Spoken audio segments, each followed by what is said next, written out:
Hello everyone, welcome back to our channel. So we have completed about the introduction regarding the second chapter, acids, bases and salts, in a previous video.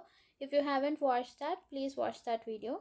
But before getting into this, I'll just quickly summarize what we have discussed in the previous video. We have discussed about the introductory part that was given in the first page.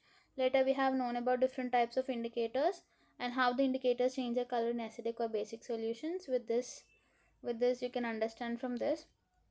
Then later we have performed some activities, like we have discussed about some activities. We have also discussed about the olfactory indicators. So today we are going to start with how does acids and bases react with metals. Is there any reaction going on with acids and bases with metals? Let's see.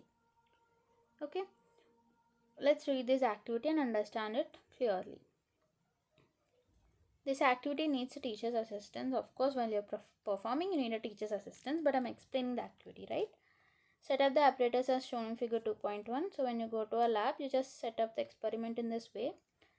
Set up the apparatus. Now take 5 ml of dilute sulfuric acid in a test tube and add a few pieces of zinc granules to it. What do you observe on the surface of zinc granules? Passing the gas being evolved through the soap solution. Why are the bubbles formed? Okay, these are all some basic set of questions they were given. First, let's see the activity with the laboratory. So if you remember, in our first chapter, while discussing about chemical reactions and equations, there we have performed one activity.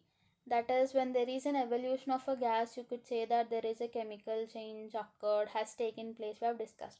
At that particular point, there is an activity that where HCl is reacted with zinc.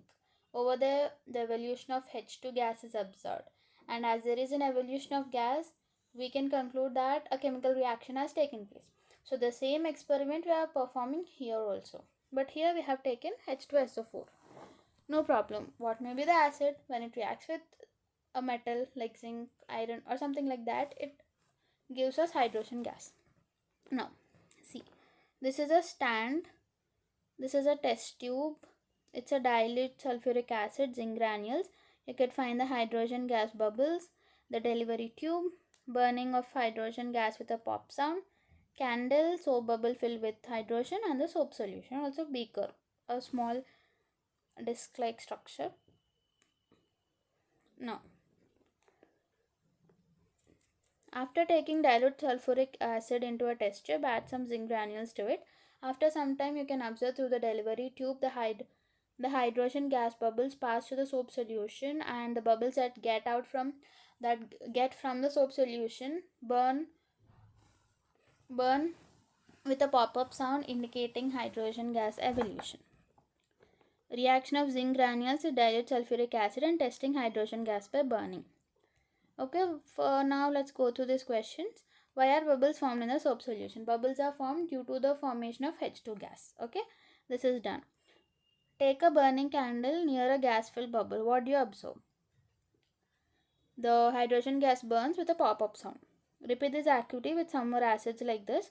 So if you perform with any of the acid and any of the metal, you would get a hydrogen gas which burns with a pop-up sound. Are the observations in all the cases same or different? You could say same. Now, note that the metal in the above reactions displaces hydrogen atoms from the acids as hydrogen gas and forms a compound called salt. If you see in all the examples above, like H2SO4 and everything, H2SO4, HCl, HNO3 and CH3COOH, you could say that the metal which we have displaces the hydrogen in the HCl, H2SO4, HNO3 or CH3CO, somewhat, any other acids. The metal displaces the hydrogen atoms present in the acid and forms hydrogen gas and forms a compound called as a salt.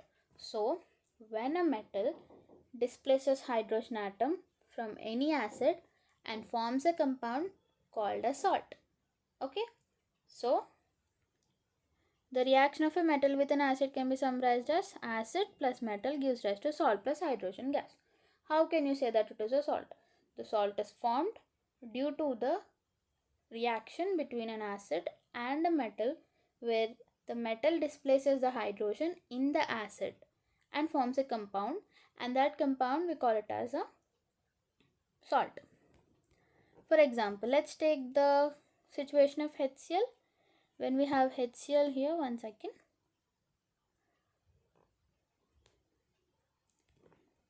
when HCl reacts with zinc, it gives, so according to our statement, the zinc displaces hydrogen over here and forms ZnCl. It forms ZnCl2 plus H2 gas. H2 gas. Now this is a salt because it is formed by displacing the hydrogen atoms from the acid. So it is a salt. This is how the mechanism goes when an acid reacts with a metal. Can you now write the equations for the reactions you have observed? Yes, I have written for HCl. You could write for H2SO4, HNO3 and CH3COOH by following the same pattern. Next activity. Place a few pieces of zinc granules in a test tube. Add 2 ml of sodium hydroxide. Now we are taking a base. NaOH is a base. And warm the contents of the test tube. Repeat the rest of the steps as in activity 2.2 and record your observations. It's same like where you have in the above activity we have seen the reaction between acid and a metal. Right now we are going to see the reaction between a base and a metal. We have taken NaOH and Zn. It forms Na2ZnO2 which is called sodium zincate and H2 which is a gas. If you see in this equation, all the physical states of the reactants and products are mentioned, which tells us that we have considered aqueous NaOH, we have considered zinc a metal which is in solid form, and the obtained products are solid and gases. So the equation is more informative, which we learned in the first chapter, right? Clear. So the reaction between sodium hydroxide and a zinc or a metal, it forms a sodium zincate when reacted with zinc. You find again that the hydrogen is formed in this reaction. However, such reactions are not possible with all the metals. Not by all the metals. You could say that with copper it is not possible because copper is least reactive than hydrogen, where it cannot replace hydrogen from its acidic compounds. So we can say that only some group of metals which are more reactive than hydrogen can replace the hydrogen. But the metals like gold, silver, mercury, copper, which will be known to us in the later chapters as well, where why does only some metals replace hydrogen, we'll be knowing in our later chapters. Don't worry about that. So copper cannot replace hydrogen from its solutions, etc. Till now we have seen that how does an acid and a base react with metal and what are the products formed. So I'll generalize the equation that acid or base when react with a metal gives us a salt and hydrogen gas. This hydrogen gas burns with a pop-up sound. Okay, clear? Now let's do the next thing. How do metal carbonates and metal hydrogen carbonates react with acids? Obviously we'll know about bases as well, but first we'll discuss about acids. Take 2 test tubes, label them as A and B. Take about 0.5 grams of sodium carbonate in test tube A and about 0.5 grams of sodium hydrogen carbonate. Sodium carbonate Na2CO3 and sodium hydrogen carbonate NaHCO3, right? Add about 2 ml of dilute HCl to both the test tubes. What do you observe? Pass the gas produced in each case to the lime water, calcium hydroxide. We have learnt about calcium hydroxide in the first chapter, that is CaOH taken twice, as shown in figure 2.2, and record your observations.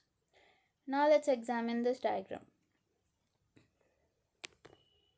This diagram says us about the passing carbon dioxide gas through the calcium hydroxide solution.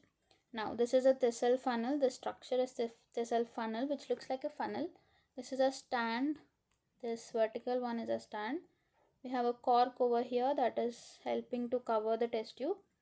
Carbon dioxide gas is evolved as a result of the reaction. Dilute hydrochloric acid we have taken. This is a test tube. We have sodium carbonate solution as well. Sodium carbonate crystals. Next we have a delivery tube. We have test tube and also calcium hydroxide solution. Let's see what they asked us to do. They have asked that add dilute hydrochloric acid and sodium carbonate into a test tube. Now let the contents of the reaction move on through the delivery tube into the solution of calcium hydroxide and observe what happens. The reaction occurring in the above activity are written as test tube A and test tube B. So in the test tube A, they have asked us to add Na2CO3 solution, whereas in test tube B, they have asked, not solution, it's a solid form. And in test tube B, they have asked us to add NaHCO3 solid. Now first let's see the reaction in Na2CO3, that is in test tube A. That is Na2CO3 reacts with HCl and it forms NaCl, H2O and CO2. Whereas NaHCO3 when react with HCl it forms NaCl, H2O and CO2. You can find here that sodium carbonate and sodium hydrogen carbonate react with HCl to form salt, water and carbon dioxide. You can also generalize this equation too. On passing, carbon dioxide gas evolved through lime water.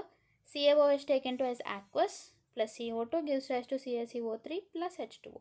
It is a white precipitate. You know the formula of marble is what? It's nothing but CaCO3. It's amazing to know that the marble is CaCO3, which we already discussed, which we already known from the first chapter itself.